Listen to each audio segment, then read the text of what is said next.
The diner is full. Plates clink. Coffee pours. Boots drag wet leaves across tile. In the corner, Officer_EC, calm-focused male officer, early 30s, medium athletic build, defined jawline, short textured dark hair, light stubble, slightly tired eyes, natural skin texture with pores, tactical police uniform with subtle wear marks, grounded realistic expression, sits like he's on duty anyway. At his knee, K9_Shadow, black and tan German Shepherd, black saddle pattern, black facial mask, golden tan fur, upright alert ears, amber eyes, small notch on left ear, muscular structure, realistic fur texture, tactical K9 harness, watches the room without blinking. Outside the window, the river is low. Harmless. A man laughs too loud. A chair scrapes. Shadow's nostrils flare. One ear tilts, then locks. Ethan's hand stills on the mug. Nothing happens. That's the problem. They didn't call it paranoia to his face, not at first. They used softer words, words that sounded like concern, like neighborly teasing, like the kind of small-town ribbing you were supposed to swallow with a laugh and a shrug. Overprepared, a little intense. One guy at the diner said it like a compliment. "You must have seen some stuff, huh?" Then he leaned back and smiled, like Ethan Cole was a movie he'd already watched. Ethan didn't correct them. He didn't explain. He didn't fight for an image that had never saved anybody. He just kept building.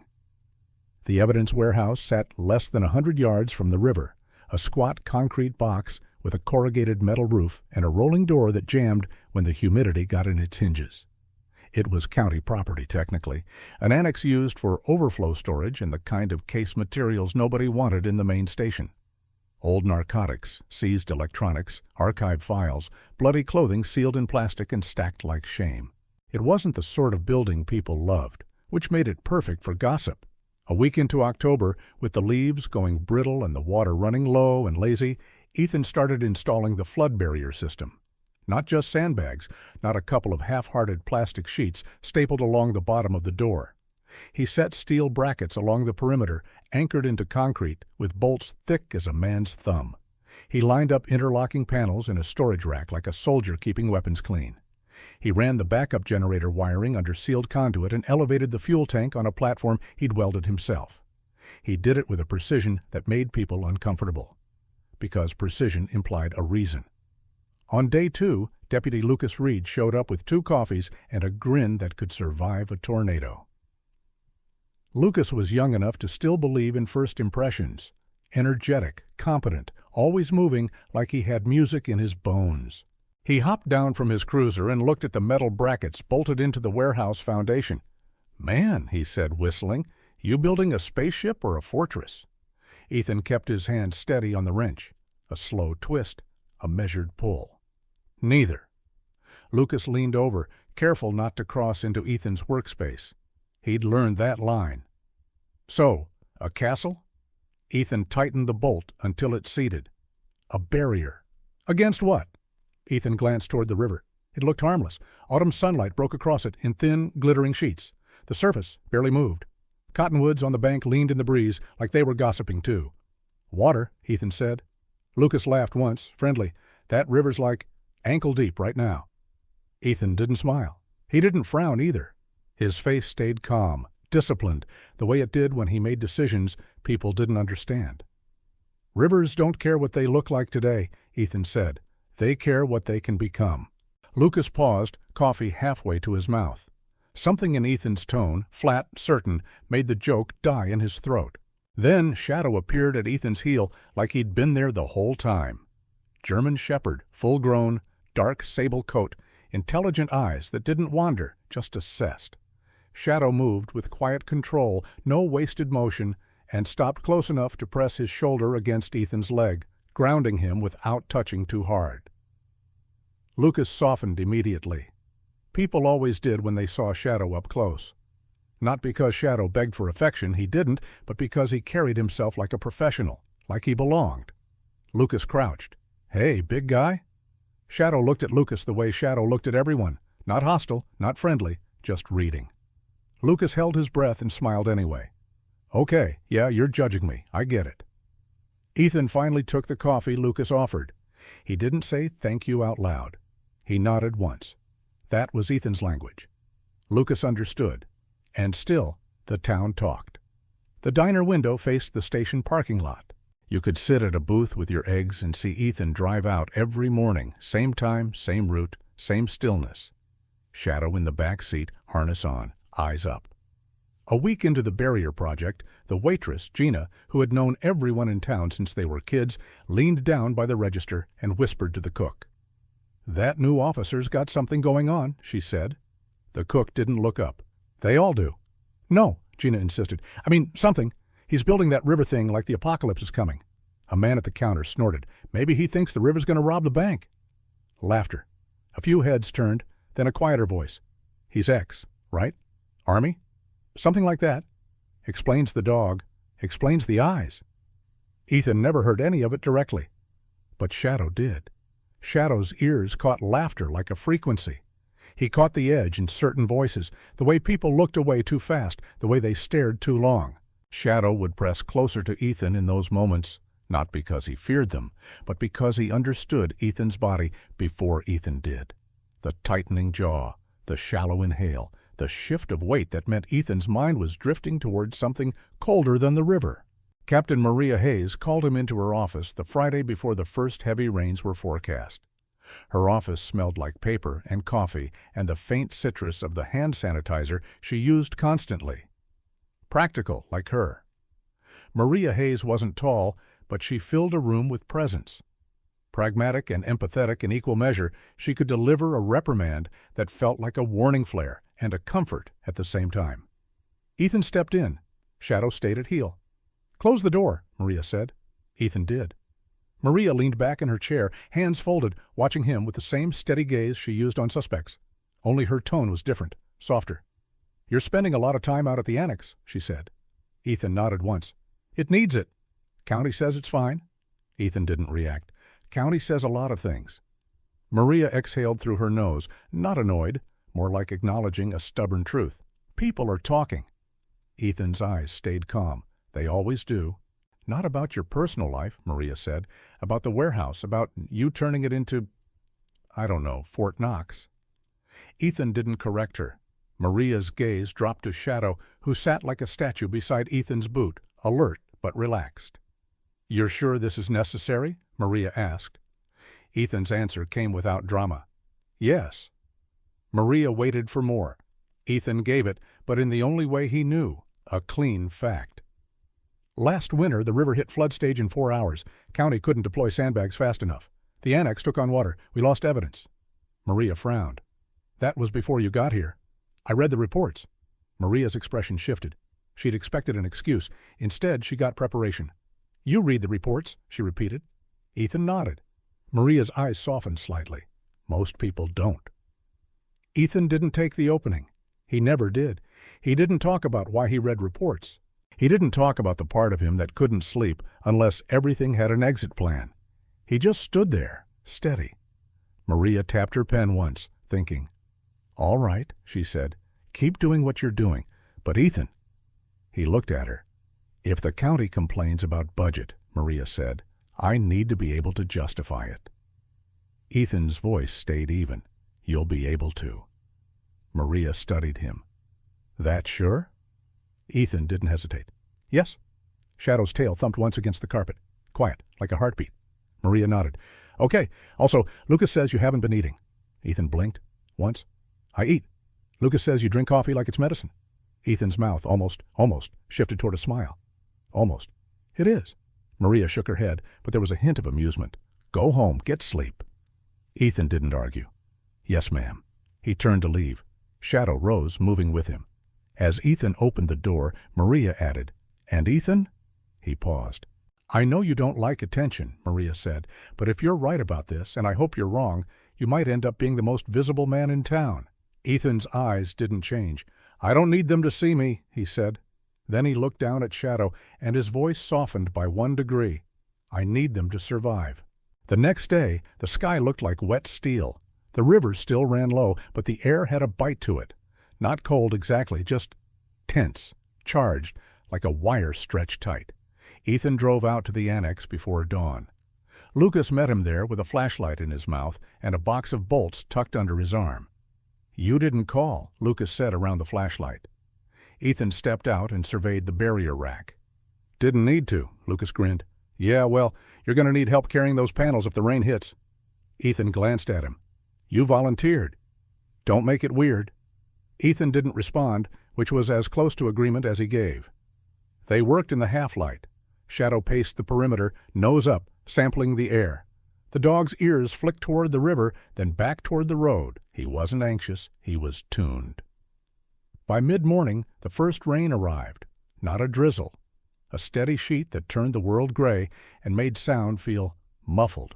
Ethan checked the weather updates every hour. He didn't trust forecasts, not completely. Forecasts were opinions. Ethan preferred patterns. At noon, the county alert system pinged. Flash flood watch. River basin. Lucas read it over Ethan's shoulder. Okay, so it's a watch, not a warning. Ethan kept tightening a bracket. Watch becomes warning when people wait. Lucas opened his mouth to joke. Then Shadow barked once, sharp, single, purposeful, and turned his head toward the river. Ethan froze. Shadow's bark wasn't a reaction to thunder. It wasn't excitement. It was a signal. Ethan walked to the far side of the warehouse and looked down toward the riverbank. The water was rising, not by inches, by speed. It moved differently now, darker, thicker. Debris rode the surface, sticks, leaves, something larger that looked like a broken plank. Lucas stepped beside Ethan, rain soaking his hair. That's fast. Ethan's jaw tightened. Too fast. Lucas swallowed. Could be runoff. Ethan didn't answer. He moved. Fast but controlled. Lucas, Ethan said, call in. Tell Maria we're deploying the barrier. Lucas blinked. Now? Ethan was already crossing to the panel rack. Now! Lucas ran for his radio. Shadow trotted at Ethan's heel, close enough to brush him. Silent communication in motion. The rain intensified. Wind slapped the river into a choppy fury. Lucas came back breathless. Captain says roads are getting slick. Dispatch is getting calls about water over the East Bridge. Ethan's hands kept working. How long until overflow? Lucas looked at the river and then at the river gauge post near the bank. The numbers were disappearing under rushing water. Ethan, Lucas said quietly, the humor gone. We might be in it already. Ethan didn't look up. Then we don't waste time talking. They worked. Shadow watched the river, watched the road, watched Lucas's hands, watched Ethan's face. Because Shadow understood something Lucas didn't fully grasp yet. This wasn't just weather. This was a fight. And Ethan Cole had been in enough fights to know that the ones you survived were the ones you prepared for before the first hit landed. By late afternoon, the flood watch upgraded. Flash flood warning. Immediate action required. The town siren tried to sound and failed halfway through, sputtering like it was choking. The power flickered. Once, twice.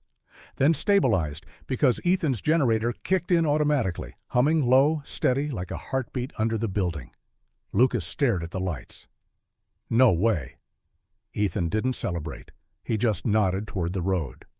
A car came barreling down the street, tires spraying water, and slammed to a stop near the annex. A woman jumped out, screaming. My dad's stuck. His truck's in the ditch. He won't leave it. Ethan was already moving. Lucas, he said, get her inside. Warm, dry, phone charging. Lucas grabbed the woman gently. Ma'am, come on, we'll help. The woman's eyes latched onto Ethan. Who are you? Ethan didn't stop. Police. She looked at the warehouse and the barrier. This place has power? Ethan didn't answer. He was scanning the road, calculating distance, water depth, road options. Shadow moved with him, eyes bright, posture ready. Another vehicle arrived, then another. People came on foot, soaked and shaking, clutching kids, clutching grocery bags, clutching nothing but fear. Ethan opened the warehouse door and pointed. Inside. Stay away from the rolling door. Stay with Lucas. Lucas blinked at Ethan. You're turning this into a shelter? Ethan's voice was calm and absolute. It already is. It happened the way disasters always did, faster than the story people told afterward. 1 minute, it was a lot of rain. The next, it was water swallowing the road like it had been waiting for permission. The river surged so hard it tore at the bank. It carried branches, barrels, and things Ethan didn't want to identify. The sound was constant now, a deep roar that drowned out voices and made the world feel unstable. Inside the annex, the air filled with wetcoat heat and panic. Lucas, to his credit, rose to it immediately. He set up a makeshift charging station along a wall of outlets fed by the generator. He handed out old blankets stored in evidence boxes. He cracked jokes just soft enough to keep people from spiraling. "You're fine," Lucas told a teenage boy whose hands were shaking. "You're going to be so bored in 10 minutes, you'll wish the flood would take you." The boy almost laughed. Almost. Ethan didn't stay inside.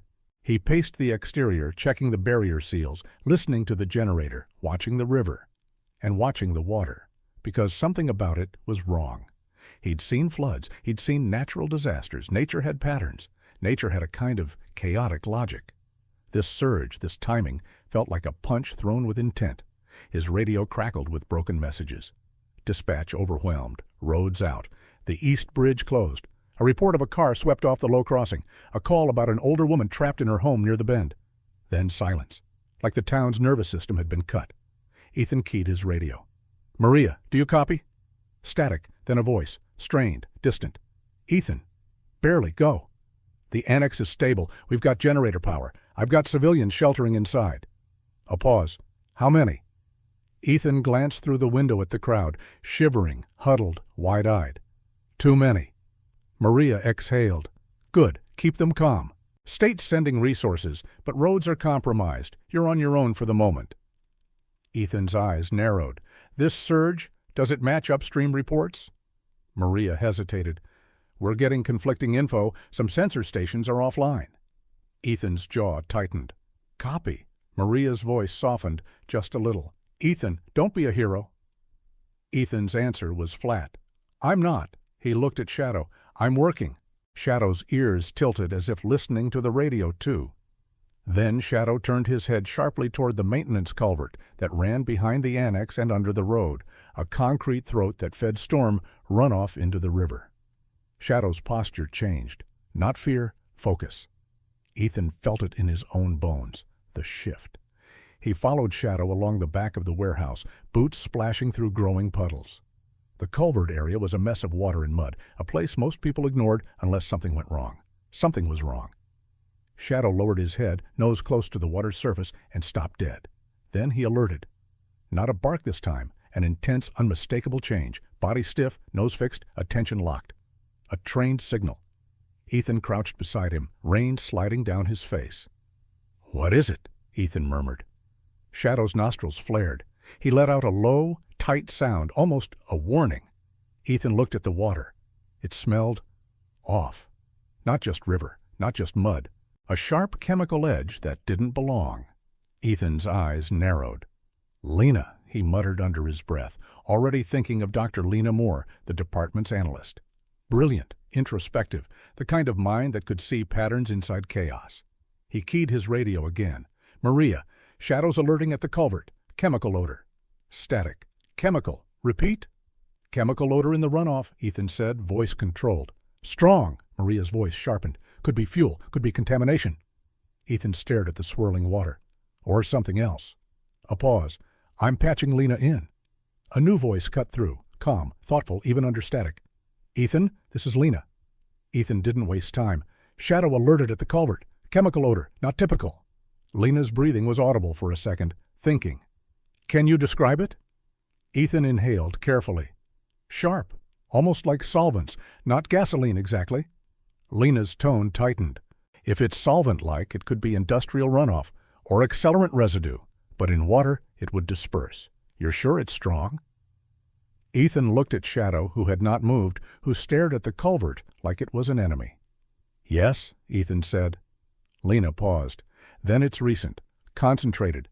That's not normal." Ethan's gaze slid toward the river again, rising and raging. His instincts didn't shout. They whispered. "This isn't an accident." Maria's voice returned. "Ethan, I need you focused on rescue. We can investigate after." Ethan's hands clenched once, then relaxed. He forced discipline into his lungs. "I'm focused," he said. And that was the truth. Because Ethan could chase a culprit. He wanted to. But he'd learned something the hard way in other places. You don't win by satisfying anger.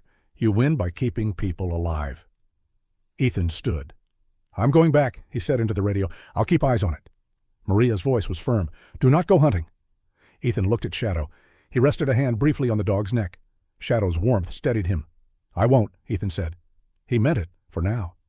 He walked back toward the warehouse, rain slamming down, generator humming steady behind the walls. Inside, Lucas looked up as Ethan entered. "We've got a problem," Lucas said quickly. Ethan's eyes sharpened. "What?" Lucas pointed toward a family near the wall, a mother clutching a little girl, both soaked, both shaking. "The kid's missing her brother," Lucas said. "He went to the underpass by the old highway to find their dog before the water rose. Now he's not answering his phone." Ethan's blood ran cold, not with panic, but with clarity. The underpass, low point, funnel, water trap. Shadow's ears snapped forward as if he recognized the word before Ethan even said it. Ethan didn't hesitate. "Lucas," he said, "keep them inside. Keep order. Don't let anyone leave." Lucas's eyes widened. "Ethan?" Ethan was already grabbing rope from the supply shelf. "Captain Maria Hayes," Ethan said into his radio, voice steady. "I'm going to the underpass." Static.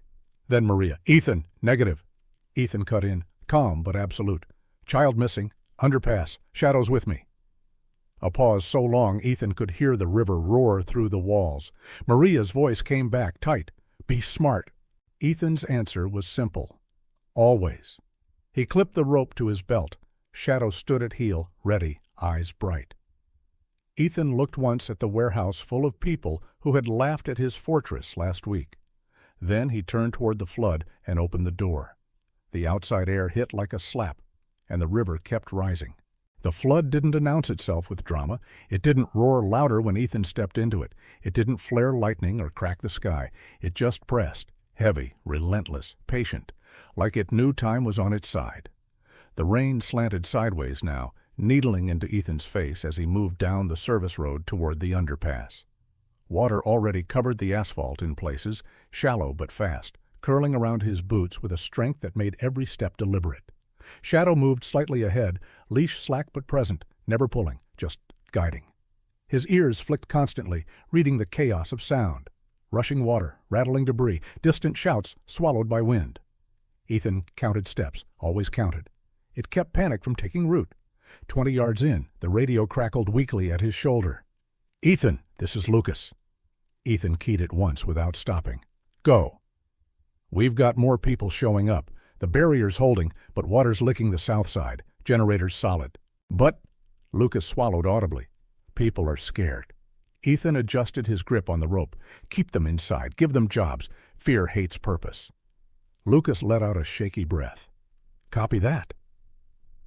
The underpass loomed ahead, concrete walls dark with wet, the mouth already half swallowed by rushing water. The road dipped sharply, funneling everything downhill into a narrow choke point. Ethan stopped just outside the waterline. He crouched, testing depth with his boot. Cold punched through instantly, numbing skin even through leather. Too fast, too deep. Shadow stopped beside him, muscles tight, eyes locked on the black throat of the tunnel. Ethan touched Shadow's harness, 2 fingers, firm, grounding. "Find," Ethan said quietly. Shadow surged forward, nose low, then halted at the edge, barking once, sharp, directional. Ethan followed Shadow's line of sight. A shape clung to the concrete guardrail halfway down the slope. Human. Small. "Kid," Ethan muttered. The boy's jacket was soaked through, hood ripped back by the wind. He gripped the rail with both hands, legs braced awkwardly against the current, body shaking violently. The dog wasn't anywhere in sight. Ethan tied the rope around a signpost, double-looped, tested it hard. The knot held. Then he stepped into the water. It slammed into him up to the knee immediately, pulling sideways. He leaned forward, weight low, moving diagonally to cut resistance. Shadow stayed tight to his left, shoulder brushing Ethan's thigh, adding balance without force. "Don't move!" Ethan shouted over the roar, voice cutting clean. "I've got you!" The boy's head snapped up, eyes wild. He tried to speak, but the sound vanished in the rain. Ethan advanced inch by inch, the rope biting into his waist as the current fought him. He reached the guardrail, wrapped one arm around the boy's chest, and locked him in. The kid was freezing. Muscles stiff, teeth chattering so hard Ethan could feel it through his coat. "It's okay," Ethan said, steady and close. "You're okay. I've got you." Shadow barked again, short, encouraging, and pressed against the boy's leg, lending warmth and stability. Ethan clipped the rope to the boy's jacket, checked the carabiner twice, then began the slow retreat. The water surged harder as they moved uphill, angry at being denied. Ethan dug in, breath controlled, muscles screaming as the current tried to wrench them sideways. Step, plant, pull. Shadow moved with them, compensating when Ethan's boot slipped, adjusting instantly like he could feel Ethan's balance through the ground. Finally, mercifully, they reached shallow water. Ethan hauled the boy up onto dry pavement and wrapped him in his own coat without hesitation. The kid collapsed into it, gasping, crying, alive. Ethan knelt, checked his pulse, his breathing. Strong. Cold shock, not hypothermia yet. Shadow sat beside them, pressing his flank against the boy's legs. "Where's your dog?" Ethan asked, keeping his voice calm. The boy sobbed. He ran. I couldn't see. The water." Ethan nodded once. "It's okay. You did the right thing." He stood and keyed his radio. "Lucas, child recovered, alive. I'm bringing him back." Lucas's relief cracked through static. "Copy. Thank God." Ethan looked once more into the underpass, scanning for movement, for a flash of fur, for anything. Nothing. The dog was gone. Ethan tightened his jaw, not frustration, not anger. Focus. "We go," he told Shadow. Shadow didn't hesitate. They turned back toward the warehouse, rain pounding down, river climbing higher behind them like a predator denied a meal. By the time they reached the annex, the water was lapping at the base of the barrier panels. But the panels held, steel against force, preparation against chaos. Lucas rushed out as Ethan carried the boy inside. Hey, easy," Lucas said, guiding them toward a dry corner. "You're safe now, buddy." The boy's mother collapsed to her knees when she saw him, sobbing openly, clutching him like she'd never let go again. Ethan stepped back, soaked, shivering only now that the adrenaline ebbed. Shadow shook off water and immediately returned to Ethan's side, sitting close, watching the reunion without intruding. Lucas handed Ethan a towel. "You okay?" Ethan nodded once. "For now." Lucas hesitated. "The river's still rising." Ethan's eyes flicked to the barrier. The generator hummed, steady as a pulse. "Yeah," Ethan said, "it is." He moved back outside. The rain had turned savage. Water climbed the road, swallowed curbs, erased lines. Sirens wailed somewhere far off, then cut out abruptly. Ethan scanned the town beyond the annex. Lights flickered out one by one, then Shadow froze. Not barked. Froze. His ears locked forward. His body leaned, not toward the river this time, but toward the residential streets uphill. Ethan followed Shadow's gaze. Smoke. Thin, weak, barely visible through rain and mist. A failing chimney. Ethan's chest tightened. He keyed the radio. "Maria, we've got power failures spreading. Smoke signals, people trying to keep fires going with wet fuel." Static. Then Maria's voice strained. "We know. EMS can't reach half the valley. We're losing heat fast." Ethan's jaw set. Shadow looked up at him, eyes bright, expectant, the same look he'd worn at the underpass. There's more to do. Ethan didn't hesitate. "Lucas," he called through the open door. "I need dry blankets. Any spare wood we've got." Lucas's eyes widened. "You're going back out?" Ethan nodded. "People are freezing." Lucas swallowed hard. "Ethan, this is getting bad." Ethan met his eyes. "It already is." Lucas exhaled, then straightened. Okay, I'll get what I can." Shadow stayed pressed to Ethan's leg as Lucas ran. The barrier panels rattled as debris slammed into them. The river snarled like it resented being held back. Ethan checked his rope again, checked Shadow's harness, checked himself. The town had laughed at his precautions. Now they were standing behind them. When Lucas returned with an armful of blankets and 2 boxes of emergency rations, Ethan took them without comment. "You come back," Lucas said quietly. Ethan paused, then nodded once. "I will." He turned toward the flood again. Shadow moved with him, unwavering. The night closed in around them, rain and water and fear blending into one endless sound. And somewhere uphill, people were waiting for warmth that hadn't come yet. The uphill streets felt steeper than they had any right to be. Water poured downhill in sheets, turning sidewalks into slick channels that grabbed at Ethan's boots and tried to spin him sideways. The rain had cooled just enough to sharpen the cold, turning every breath into something that scraped his lungs raw. Shadow moved ahead, Not fast, never fast, but with certainty. He tested ground before committing, angled his body to break the current, glanced back just enough to make sure Ethan was still there. Ethan always was.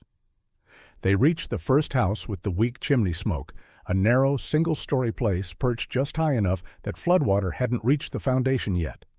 The front porch light flickered like it was running out of courage. Ethan knocked hard, no answer. He knocked again, louder. "Police!" A pause, then shuffling footsteps. The door cracked open and a woman's face appeared, pale, tight with fear, wrapped in a scarf that was already damp. "We're fine," she said quickly, too quickly. "We don't need help." Ethan's eyes went to the window behind her. Frost clung to the inside glass. "You're burning wet wood," Ethan said. The woman blinked. "It's all we have." Ethan didn't argue. He handed her 2 logs from the crate Lucas had packed, bone dry, light, precious. "This will burn," he said. "Slow, hot, keep your door closed." Her eyes filled instantly. "Thank you." Ethan nodded once and stepped back before gratitude could slow him down. Shadow waited, tail low but steady, already turning uphill. House by house, it repeated. Wet wood, flickering flames. People who'd underestimated the cold because they'd never seen it arrive this fast. Ethan distributed what he could, prioritizing children, elderly residents, anyone living alone. Each time he left a porch, the crate grew lighter, his shoulders heavier. Then Shadow stopped dead, not at a house, at the mouth of a side street that dipped sharply before rising again. Ethan followed Shadow's gaze. The street was flooded end to end, water rushing through it like a river that had stolen a road. At the far side, barely visible through rain and darkness, a porch light glowed weakly. Shadow whined once, low, urgent. Ethan's chest tightened. Someone was there. He tied the rope around a street sign, tested the knot, and stepped into the water again. It surged to mid-thigh immediately. Ethan leaned forward, cutting across the flow instead of fighting it directly. Shadow stayed tight to his right, shoulder pressed against Ethan's knee, counterbalancing every slip. Halfway across, Ethan heard it. A voice. Thin, frantic, almost gone. "Help! Please!" Ethan locked in on the sound. He pushed harder, muscles burning, boots sliding against submerged asphalt. The porch belonged to an older woman, small, bundled in layers, gripping the railing like it was the only solid thing left in the world. Snowflakes had begun mixing with rain, clinging to her scarf, her eyebrows, her lashes. "I can't get back inside," she cried. "The door swelled. I can't—" Ethan reached her and wrapped an arm around her shoulders. "It's okay," he said, calm and close. "We're going back together." She looked at Shadow, eyes wide. "Is he—" "Trained," Ethan said, "and loyal." Shadow pressed gently against her legs, adding warmth, anchoring her balance. Ethan clipped the rope to her coat and began the return. The water fought harder now, current snapping at his knees, shoving at the woman's legs. She stumbled once, panic surging, but Ethan locked his stance and pulled her close. "Breathe," he told her. "Follow my voice." Shadow barked once, sharp, encouraging. Step by step, they made it back across. Ethan got her inside the nearest house, someone else's, but it didn't matter now. Sat her by the fire, wrapped her in blankets, and left enough dry wood to last the night. She clutched his sleeve. "You'll die out there." Ethan gently freed his arm. "Not tonight." He turned back into the storm. The crate was nearly empty now, and Shadow was watching the trees. That's when it happened. The wind shifted, not direction, force. It came in a screaming gust that bent trees low and snapped something high above with a sound like a gunshot. Ethan looked up just as Shadow lunged. "Down!" Ethan shouted. The branch came apart mid-air. Wood splintered. Snow exploded. Ethan felt the impact glance off his shoulder as Shadow yelped, a sharp, sudden sound that ripped straight through him. "Shadow!" The dog disappeared beneath a mess of broken limbs and snow. Ethan dropped instantly, tearing branches away with bare hands. Pain meaningless now. "Buddy, hey, look at me." Shadow lay on his side, breath coming fast, one hind leg pinned awkwardly. His ears were flat, eyes bright with pain, but still focused on Ethan. Ethan swallowed hard and forced his hands steady. "Stay," he whispered. "I've got you." He freed the leg carefully, checked for bleeding, for bone alignment. The leg trembled but moved. Not broken, but hurt. Shadow tried to stand and collapsed with a low whine. Ethan's chest constricted. The storm howled around them, unforgiving. Ethan made the decision instantly. He shrugged out of his coat, wrapped it around Shadow's body, and lifted him into his arms. Shadow was heavy, solid muscle, soaked fur, but Ethan didn't hesitate. "I've got you," he murmured, just like always. The crate of firewood lay forgotten in the snow. Ethan turned downhill, carrying Shadow, every step burning as water and wind tried to knock him sideways. The rope dragged uselessly behind him now. Ethan didn't care. He moved by instinct, by memory, by the same stubborn refusal that had carried him through worse nights than this. The annex lights appeared through the rain like a promise. Ethan staggered the last few yards, kicked the door open, and collapsed to his knees inside. Warmth hit him in a wave.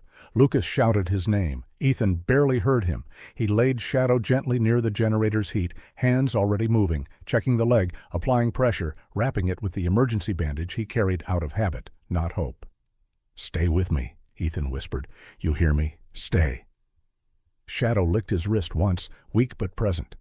Ethan let out a breath that shook. Lucas knelt beside them, face pale. "Is he?" "He'll live," Ethan said, voice rough. "He needs rest." Lucas nodded, swallowing hard. "Then you're done going out."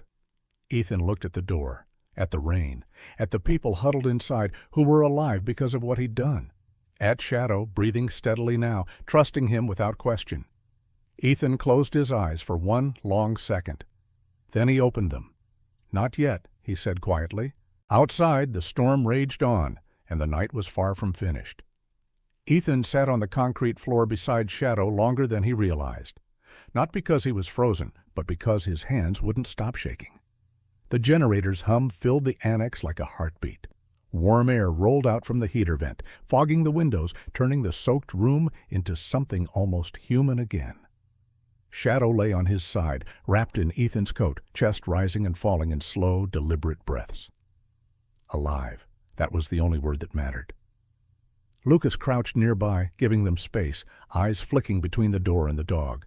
Around them, the civilians had gone quiet, not out of calm, but out of respect. They'd seen the look on Ethan's face when he carried Shadow in. They understood something had shifted. Ethan pressed his palm gently against Shadow's ribs, counting breaths. In, out, steady. Shadow's eyes opened just enough to find him. Ethan leaned close. "You did good," he murmured. "You hear me? Real good." Shadow's tail thumped once, weak, but there. Ethan closed his eyes again, just long enough for the weight to hit him. He could lose a lot of things. He could not lose Shadow. A sudden crash echoed outside, metal screaming, glass shattering somewhere down the street. The storm wasn't slowing. It was angrier now, wind driving water hard enough to rattle the barrier panels. Lucas stood. "Ethan." Ethan opened his eyes. Lucas swallowed. "We've got a problem." Ethan followed Lucas's gaze to the annex windows. Smoke. Not from the generator, not from the warehouse heater, from uphill. Multiple plumes now, thin, uneven, flickering out one by one. People were losing heat. Ethan's jaw tightened. He stood slowly, muscles screaming, every instinct warring with itself. Shadow shifted, trying to rise. Ethan immediately knelt again, one hand firm on the dog's chest. "No," he said softly. "Stay." Shadow whined, frustration and loyalty tangled together. "I know," Ethan whispered. "I know." He stood again. Lucas stepped in front of him. "You're not thinking about going back out." Ethan didn't answer immediately. He walked to the window, stared into the chaos. Somewhere out there were families with dead fires and soaked wood. Somewhere out there was a cold that didn't negotiate. Maria's voice crackled through the radio, strained but present. "Ethan, update." Ethan keyed it. "Shadow's injured, but stable." A beat. "Thank God," Ethan continued. "People uphill are losing heat. Fire's going out." Silence stretched. Then Maria spoke quietly. "Resources still can't reach them. We're stretched thin." Ethan closed his eyes. When he opened them, the decision was already made. "I'm going back out," he said. Lucas shook his head. "Ethan, you're exhausted." "So are they," Ethan said evenly. "You could get killed." Ethan turned, looked Lucas straight in the eye. "People already are." Lucas's shoulders sagged. "Shadow can't go." Ethan looked down at the dog. Shadow watched him with fierce, unblinking focus, like he already knew the argument and rejected it entirely. Ethan knelt and rested his forehead briefly against Shadow's. "I need you alive," Ethan whispered. "That's the mission right now." Shadow whined low, unhappy, but stayed. Ethan stood and grabbed the emergency sled from the equipment rack, a low, heavy-duty plastic sled used for river rescues. He loaded it with the last of the dry wood, lashed it tight with rope, and looped the harness around his chest. Lucas watched, stunned. "You're pulling that uphill?" Ethan nodded. "It's lighter than a body." Lucas didn't argue after that. Ethan paused once more at Shadow's side. "Guard," he told him. Shadow's ears flicked. He shifted his body just enough to block the door, eyes sharp. Ethan gave a single nod. Then he opened the door and stepped back into the storm, alone this time. The wind nearly tore him off his feet. Snow mixed fully with rain now, freezing on contact, turning the world into something sharp and hostile. The sled dragged behind him like a stubborn anchor, catching on cracks, jerking hard enough to strain his back. Ethan leaned into it and kept moving. Step, pull, breathe. He followed memory more than sight. He knew which houses sat higher, which families had kids, which streets turned into traps. The first home he reached was dark. Ethan banged on the door until his knuckles burned. A man opened it, eyes wide. "Who the hell?" Ethan shoved dry wood into his arms. "Fire! Now! Keep the door shut!" The man stared at the wood like it was gold. "Where did you—" "Doesn't matter." Ethan turned and moved on, house after house. Some doors didn't open until he shouted through them. Some people cried when they saw the sled. Some just stared, stunned, as if Ethan were a hallucination dragged out of the storm. His legs shook, his lungs burned. Ice crusted his eyelashes until his vision blurred. Then he heard it, a cry, thin, desperate. Ethan stopped. The sound came from downhill this time, from the edge of the flood zone he'd already passed. Someone had gone out into the storm. Ethan turned, heart hammering, and dragged the sled toward the sound. The ground sloped sharply here, water rushing past his boots. He saw a shape collapse near a tree line, small, bundled, barely moving. He reached them and dropped to his knees. A woman, elderly, alone, skin pale, lips blue. Ethan cursed under his breath and wrapped her in his own spare blanket, checking her pulse. Weak. But there. He tied her carefully to the sled, securing her weight, anchoring her to him. "Stay with me," he said, voice low and steady. "You hear me?" Her eyes fluttered. Ethan pulled. The sled fought him every inch. His muscles screamed. His vision tunneled. The storm didn't care, but Ethan did. Step by step, breath by breath, he dragged her uphill toward the annex lights barely visible through the white blur. He didn't remember falling. He only remembered standing up again. The door burst open. Warmth crashed over him. Hands grabbed the sled. Voices shouted. Lucas caught him before he hit the floor. "Jesus, Ethan." Ethan collapsed to his knees anyway, gasping, staring at the woman as she was carried inside. "She alive?" he asked hoarsely. Lucas nodded. Barely, but yes. Ethan closed his eyes. He didn't hear the cheer. He didn't see the looks of awe. He only felt Shadow's warm body press against his leg as the dog hobbled closer, refusing to stay behind any longer. Ethan rested a hand on Shadow's head. "Good," he whispered. "We're still in this." Outside, the storm began, just barely, to lose its edge. Inside, people breathed. And the flood, for the first time that night, stopped winning. Morning didn't arrive the way it was supposed to. There was no sunrise, no golden spill of light chasing shadows out of corners. Instead, gray seeped into the world slowly, like breath returning to a body that wasn't sure it wanted to wake up. The storm hadn't ended. It had exhausted itself. Snow lay piled against the annex doors in heavy drifts, muting sound, pressing the world into a thick, padded silence that felt unreal after the violence of the night. The river no longer roared. It moved, yes, but with the weary insistence of something that had spent all its fury and found no more strength to give. Inside the annex, the generator still hummed. People slept where they sat, wrapped in blankets, slumped against walls, children curled into parents who hadn't closed their eyes once all night. The smell of wet wool, stale coffee, and clean wood smoke blended into something oddly comforting. Ethan woke on the concrete floor beside Shadow. His body ached in places he didn't want to inventory yet. His throat felt scraped raw. His hands were still wrapped protectively around the dog's shoulders, like he'd been afraid Shadow might disappear if he let go. Shadow stirred first. A slow shift, a controlled breath. One eye opened, then the other. Ethan exhaled. "Hey," he murmured, voice rough. "You with me?" Shadow's tail thumped once, weak but deliberate. Ethan carefully checked the bandage on Shadow's leg. Clean, no fresh blood. Swelling but manageable. The dog tested the limb, putting a little weight on it, then looked up at Ethan as if to say, "I can still work." Ethan shook his head gently. "You're off duty." Shadow huffed softly, unconvinced. Lucas approached quietly, carrying 2 mugs of coffee. He set one near Ethan. "Maria's on her way," Lucas said. "Road crews finally broke through the west route."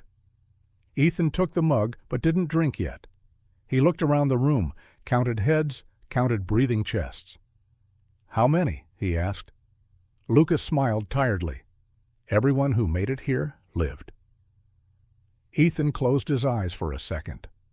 Then he drank. Maria arrived just after dawn, boots crunching through snow, coat dusted white, hair pulled back in the same practical knot she always wore when things went wrong.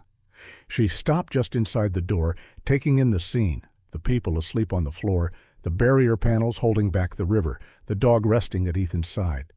She didn't say anything at first. She just looked at Ethan. He stood slowly, joints protesting, and met her gaze.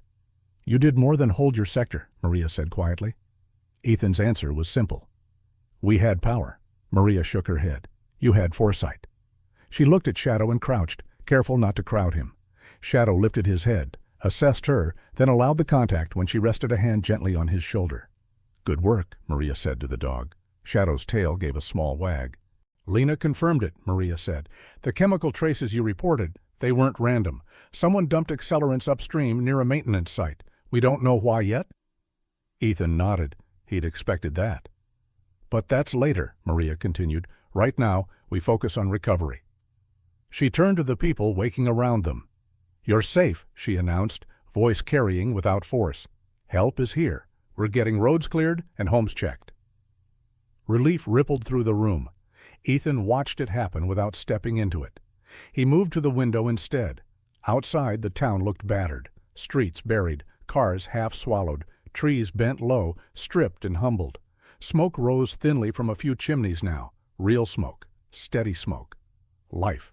Lucas came up beside him. "They're asking about you." Ethan didn't turn. "They shouldn't." Lucas smiled softly. "Too late."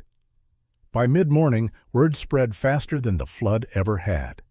That the annex never lost power. That the barriers held. That a single officer kept going out into the storm when no one else could. That his dog took a hit and still guarded the door.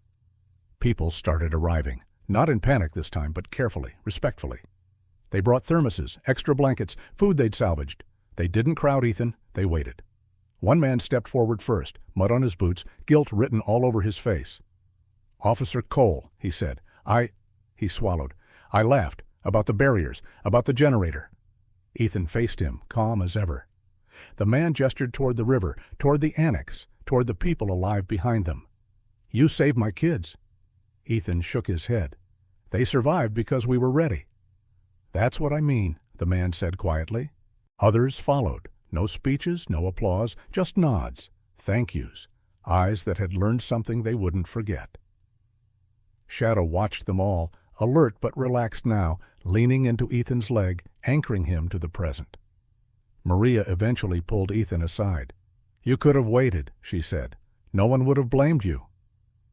Ethan looked down at Shadow. "I don't wait when people are freezing," he said. Maria nodded. "I figured." By afternoon, the river receded enough to reveal what it had tried to take. The barriers stood scarred, but intact. The generator purred on low fuel, but steady rhythm. The annex became a hub, not of fear, but of coordination. People helped each other dig out, shared wood, shared food.